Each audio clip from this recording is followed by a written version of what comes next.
నమస్తే, welcome to మనం TV. నేను మీ ప్రియాంకరావు. సత్యం సుందరం ఈ రోజు మనతో పాటు సినీ విశ్లేషకులు ప్రకాష్ గారు ఉన్నారు. వారితో మాట్లాడి మరిన్ని విషయాలు తెలుసుకుందాం. నమస్కారం సార్. నమస్తే అండి. ఎలా ఉన్నారు? గుడ్ గుడ్, చెప్పండి సార్. యాక్చువల్లీ సత్యం సుందరం అంటే ట్రైలర్ చూసినప్పుడు ఇది చాలా సింపుల్ మూవీ, చిన్న మూవీలా అనిపించింది. బట్ తమిళ్లో మంచి హిట్ అందుకుంది. అట్లనే దేవరా లాంటి బిగ్ మూవీతో పాటు రిలీజ్ అయ్యి, సాధారణంగా పెద్ద మూవీస్ రిలీజ్ అయినప్పుడు ఏదైనా చిన్న మూవీ రిలీజ్ అయిందంటే నిలబడడం చాలా కష్టం. కానీ మంచి టాక్ నందుకొని ఇంకా థియేటర్స్ లో ఈ సినిమా నిలబడి ఉంది. సో ఏంటి సార్, ఓవరాల్ ఏమంటారు ఈ మూవీ గురించి? వెరీ గుడ్ మూవీ అండి. తమిళ్లో అయితే చాలా పెద్ద హిట్ అయింది. తెలుగులో కూడా మీరు అన్నట్టుగా స్లోగా వర్డ్ ఆఫ్ మౌత్ తోటి అది ముందరికి వెళ్తుంది. చాలా మంచి మనసున్న మూవీ అనాలి. మనుషుల్ని జస్ట్ సింపుల్ కథతోటి, మన కథతోటి, అందరి కథ అది, దాంతో కట్టిపడేయడం 3 గంటల సేపు అంటే అది మాటలు కాదు. ప్రతి ఒక్క మనసును అది స్పృశిస్తుంది, ఏడిపిస్తుంది, అలాగని ఒక అలౌకిక అనుభూతిని కూడా కలిగిస్తుంది అనమాట. And credit to both Arvind Swamy and Karthi. ఇలాంటి చిన్న కథ, మీరు అన్నట్టు చాలా చిన్న కథ ఇది. ఒక ఊరు బ్యాక్గ్రౌండ్లో అవుతుంది, పెద్ద సెట్స్ లేవు, ఏమి అంగు ఆర్భాటం ఏమి లేవు. అలాంటి సినిమాలు పాత్రల్ని చేయడానికి ఒప్పుకోవడమే కాకుండా ఎంత బాగా యాక్ట్ చేశారంటే అందులో మనకి పాత్రలే కనబడతాయి. అంత బ్రిలియంట్ గా వాళ్ళు పర్ఫామ్ చేశారు. అండ్ ఈ సినిమా తెలుగులో బాగా ఆడుతుందంటే ఇంకో కారణం ఏంటంటే credit to the production house. తెలుగులో తీసినప్పుడు చాలా జాగ్రత్తలు తీసుకున్నారు. ప్రతి చిన్న బోర్డ్ అయినా కానీ తెలుగులో కనబడుతుంది, ఎక్కడ మీకు తమిళ్ కనబడే కనబడదు. ఫర్ ఎగ్జాంపుల్ చిన్న విషయం, ఎప్పుడైనా తెర మీద మన కార్తీ చేయి కనబడ్డప్పుడు ఆయన మీద ధోని అనే ఒక పచ్చబొట్టు ఉంటుంది, అది కూడా తెలుగులో పెట్టారన్నమాట. అంత చాలా పకడ్బందీగా, చాలా ప్లాన్డ్ గా తీశారన్నమాట. సో అంటే సార్, ఈ డైరెక్టర్ ఎవరైతే ఉన్నారో సత్యం సుందరం డైరెక్టర్, 96 డైరెక్టర్ కూడా ఈయనే. కొంతమంది అంటుంది ఏంటంటే సేమ్ 96 మూవీ చూసినట్టు అనిపించింది, ఆ క్యారెక్టర్ ని ఇందులో దించేశారు అని చెప్పి అంటున్నారు. మీరేమంటారు మరి? కొద్దిగా పోలికలు ఉన్నాయండి. అంటే ఒక్కొక్క డైరెక్టర్ ఒక్కొక్క స్ట్రాంగ్ పాయింట్ ఉంటుంది. ఐ థింక్ ఎమోషన్స్ ని, అండ్ ఆ ఎమోషన్స్ ని ప్రతి మనిషికి కనెక్ట్ చేయడంలో ప్రేమ్ కుమార్ లాంటి డైరెక్టర్ ఈ మధ్య కాలంలో లేదనుకోవచ్చు. 96 వాజ్ అన్ అమేజింగ్ మూవీ. 2018లో వచ్చింది అనుకుంటా, 6 years బ్యాక్. అండ్ ప్రతి ఒక్కరిని, అసలు అది చిన్న సినిమా అయినా కానీ విజయ్ సేతుపతి అండ్ త్రిషా తోటి చాలా కనెక్ట్ అయిపోయారు. అండ్ అది కూడా నోస్టాలజీ ఈ సినిమాలో లాగానే. ఈ రెండింటికి సేమ్ అదే, ఒక 20 ఏళ్ల క్రితం జరిగిన కథ, వాళ్ళ చిన్నప్పటి జ్ఞాపకాలు, అవి వాళ్ళని పట్టి ఎప్పుడు వాళ్ళ మనసుని కలిసివేస్తూ ఉంటాయి అన్నమాట. అవి తర్వాత 20 ఏళ్ల తర్వాత వాటితోటి ఎలా డీల్ చేస్తారన్నది కథ. అక్కడ విజయ్ సేతుపతి చిన్నప్పుడు ప్రేమించిన అమ్మాయి తర్వాత 20 ఏళ్ల తర్వాత తారసపడితే ఏమవుతుందో అని, అది ఆ సిచ్యువేషన్. అయితే విజయ్ సేతుపతిని ఈ సినిమాలో 2గా విడగొట్టారు అనిపిస్తుంది నాకు. అరవింద్ స్వామిలో ఆ బ్రూడింగ్ క్యారెక్టర్ పెడతారు. అరవింద్ స్వామి ఈ సినిమాలో అంటే కథే ఆయనది. ఆయన ఇంతకుముందు 22 ఏళ్ల క్రితం ఒక గుంటూరులో ఉంటారు, ఒక మంచి ఇంట్లో ఉంటారు, బిగ్ హౌస్. ఆ హౌస్ తోటి చాలా అటాచ్మెంట్ ఉంటుంది అనమాట. పోతే వీళ్ళ చుట్టాలు, దాయాదులు వాళ్ళు ఏం చేస్తారు, మోసంతో వీళ్ళ నా ఇంట్లోంచి వెళ్ళగొడతారు. సో ఆ ఇంటి జ్ఞాపకాలు 22 ఏళ్ళైనా ఆయన్ని వదిలే అనమాట. ఎప్పుడు అంటే అంతకుముందున్న అరవింద్ స్వామి, అదే సత్యం వేరే, ఇప్పుడున్న సత్యం వేరే. అయితే 22 ఏళ్ల తర్వాత ఆ ఊరికి వెళ్ళడానికి కూడా ఇష్టపడ్డనమాట తను. సో తప్పనిసరి పరిస్థితుల్లో వాళ్ళ చెల్లెలి పెళ్లి కోసం 22 years తర్వాత గుంటూరు దగ్గర ఉన్న వేరే ఊరికి వెళ్లాల్సి వస్తుంది అనమాట.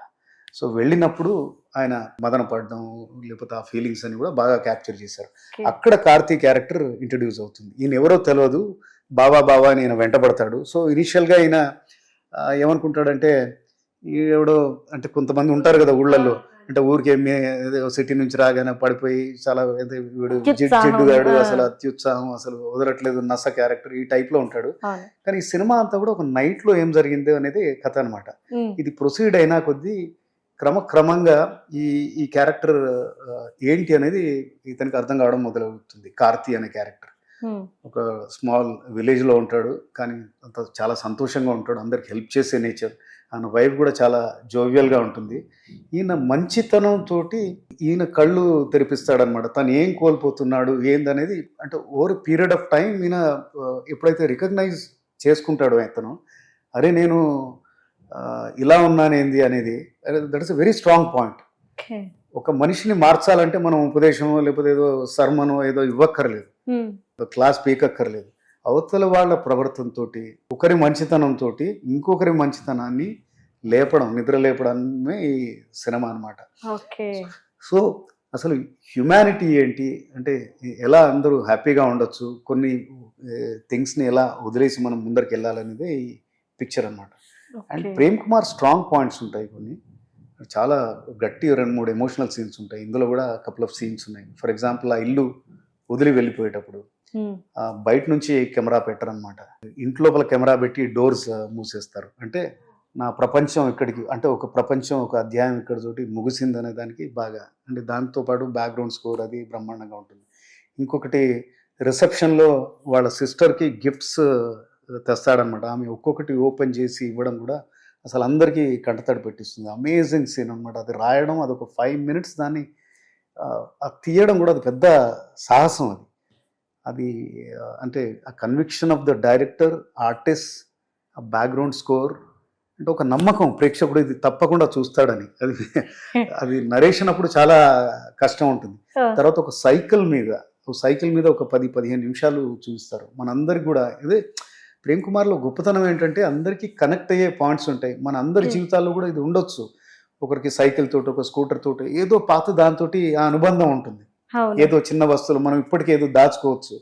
సో ఎట్లా అంటే మనుషులు వాళ్ళకున్న అటాచ్మెంట్స్ని బాగా అతను ప్లే చేస్తాడనమాట. సార్, ఓన్లీ మూవీలో ఎమోషనల్ సీన్స్ ఏనా, ఎంటర్టైన్మెంట్ కూడా ఉందా? ఎందుకు అంటే కొంతమంది అంటున్నారు కొంచెం సాగదీసినట్టు అనిపించింది మూవీ అని చెప్పేసి, మరి మీరేమంటారు? సాగదీసినట్టుగా ఏముండదు అండి, ఉండొచ్చు అక్కడెక్కడ, because length almost like 3 hours ఉంది. ఒక 10 minutes మరి ఎక్కడ కట్ చేయాలో కూడా నాకు తెలియదు. బట్ ఓవరాల్గా ఎంటర్టైన్మెంట్ అంటే కార్తీ కొద్దిగా లేట్ ఎంట్రీ ఇస్తాడు. ఒక 25 minutes ఇంటూ ద ఫిల్మ్ వస్తాడు. ఆయన వచ్చినప్పటి నుంచి ఏదో ఒక ఎంటర్టైన్మెంట్, ఎమోషనల్గా ఉన్నా కానీ ఆయన అమాయకత్వం, ఆయన మాట్లాడడం అది ఇదంతా చాలా పల్లెటూరులో ఎట్లా ఉంటుందో చాలా నవ్వుకునేటట్టు ఉంటుంది. అండ్ ఎంటర్టైన్మెంట్ అంటే ఉట్టి మనకు కామెడీ యాక్షనే కాదు, ఇంకా వేరేది ఉంటుందని కూడా ఈ సినిమాలో చూపించారు. పర్టికులర్గా ఇంటర్వెల్ తర్వాత ఒక 45 minutes పాటు ముగ్గురే ఉంటారన్నమాట థియేటర్లో. ముగ్గురే ఉంటారంటే అరవింద్ స్వామి అండ్ కార్తీ అండ్ ప్రేక్షకుడు ముగ్గురే. అట్లా అనిపిస్తుంది మనకు. అంటే వాళ్ళు అరవింద్ స్వామి కార్తీ ఇంటికి వెళ్తాడనమాట రాత్రిపూట. అక్కడ నుంచి ఆల్మోస్ట్ ఒక 30 to 45 minutes ఉంటుంది. ఇద్దరినే చూపిస్తారు. మధ్య మధ్యలో వాళ్ళ వైఫ్ కనబడుతుంది. ఇంట్లో కాసేపు, అంతా నైట్ షూట్ అది. ఇంట్లో కాసేపు, దెన్ బ్యాక్ యార్డ్లో కాసేపు, దెన్ నది ఒడ్డున కాసేపు అనమాట. వీళ్ళు ఎంతసేపు వీళ్ళు వాళ్ళ గతం, తర్వాత ఏమేమి జరిగినాయి వాళ్ళ లైఫ్లో ఒక్కొక్కటి రిలేట్ చేస్తూ వీళ్ళు మాట్లాడుకుంటారు. అంటే చాలా సార్లు కూడా ఒక ఇద్దరు పాత ఫ్రెండ్స్ వస్తే ఎక్కడో కూర్చొని ఏదో బియర్ ఓపెన్ చేసి ఏదో గంట సేపు అరగంట సేపు మాట్లాడతారు. అలానే అనిపిస్తుంది అనమాట. దాన్ని చాలా బ్రహ్మాండంగా రాశారు అనిపిస్తుంది. ప్రేక్షకుడు ఎక్కడు కూడా ఈ 45 minutesలో, అంటే దెర్ ఇస్ నథింగ్, కామెడీ ఉండదు, లేకపోతే డాన్స్ అట్లాంటి ఎంటర్టైన్మెంట్ లేదు, కానీ మన జీవితాన్ని అక్కడ పెట్టాడు కాబట్టి అంత గ్రిప్పింగ్ అది ఇస్తాడు. అదే ఈ సినిమా గొప్పతనం. అండ్ కార్తీ క్యారెక్టర్ని కూడా ఈ 45 minutesలో బాగా చూపిస్తారనమాట. కార్తీ అండ్ వాళ్ళ వైఫ్ మధ్యలో ఉండే బాండింగ్, ఆమె కూడా ఇతని లాగే ఉంటుంది అన్నమాట. అంటే మంచి మనుషులు కూడా ఎంత, అంటే ప్యూర్ అమాయకత్వం మంచితనంతో ఎంత హ్యాపీగా ఉండొచ్చు ఇందులో చూపించారు. And Karthi's relationship with animals also, మనుషులే కాదు, బుల్ మీద ఒక 5-10 నిమిషాలు చూస్తే చాలా బాగుంటుంది. దెన్ వేరియస్ వాళ్ళ పెద్ద లోగిలేది, అందులో చాలా ఎనిమల్స్, అవి పాములు కూడా ఉంటాయి. సో ఫన్, ఆ మధ్య మధ్యలో ఆయన మాట్లాడే మాటలన్నీ కూడా చాలా ఫన్నీగా ఉంటాయి అన్నమాట. సార్, ఓవరాల్ గా యాక్టర్స్ యొక్క యాక్టింగ్ మీకు పర్ఫార్మెన్స్ ఎలా అనిపించింది? అంటే ఆ పాత్రలో లీనమైపోయారా, లేదంటే కనుక కొంచెం డిఫరెంట్ గా అనిపించిందా? ఎక్సలెంట్. ఇప్పుడు నేను చెప్పినట్టుగా ఇది out and out Karthi and Arvind Swamy movie. వాళ్ళకు చాలా అప్రిషియేషన్ వస్తుంది సినిమాతోటి. అండ్ ఇంకా ఇద్దరిని మనం అప్రిషియేట్ చేయాలి, ప్రొడ్యూసర్స్ సూర్య అండ్ జ్యోతిక. కార్తీ బ్రదరే. ఇలాంటి మంచి సినిమా తీయడానికి కూడా అట్లా ఇలాంటి ప్రొడ్యూసర్స్ ముందుకు వస్తేనే అదవుతుంది. అండ్ ప్రేమ్ కుమార్ని మనం డెఫినెట్గా అప్రిషియేట్ చేయాలి. పోతే music director plays a very big role. Govind Vasanth దీనికి మ్యూజిక్ డైరెక్టర్. ఆయన మనకి మళ్ళీ ఇళయరాజాని గుర్తు చేస్తారనమాట ఆయన బ్యాక్గ్రౌండ్ స్కోర్స్లో. ఇంతకుముందు చెప్పిన యాక్టర్లు కాకుండా రాజ్ కిరణ్ అండ్ జయప్రకాష్ వీళ్ళు కూడా సీనియర్ క్యారెక్టర్స్ వేస్తారు, వాళ్ళు బాగానే చేశారు. అలాగే శ్రీవిద్య అండ్ స్వాతి అని అరవింద్ స్వామి వైఫ్ అండ్ కార్తీ వైఫ్, వాళ్ళు కూడా చాలా బ్రహ్మాండంగా చేశారు. అన్ని డిపార్ట్మెంట్స్లో దిస్ ఇస్ బ్రిలియంట్. యాక్టింగ్ పరంగా, టెక్నికల్గా కూడా చాలా బాగుంది. And my rating is 3.5 on 5. ఇంకెవరన్నా బాగా ఇలాంటి ఎమోషనల్ డ్రామాస్, ఇలాంటి మంచి సినిమాలు చూసే వాళ్ళకి ఇంకా 4/5 కూడా ఉండొచ్చు అని నా అభిప్రాయం. ఎవరు కూడా మిస్ కాకుండా ఈ మూవీ చూడాలని చెప్పేసి చెప్తున్నారు. అంత బాగా అనిపిస్తుంది మాకు, మీరు చెప్తుంటేనే మాకు చూడాలనిపిస్తుంది. Right, thank you so much sir. Thank you.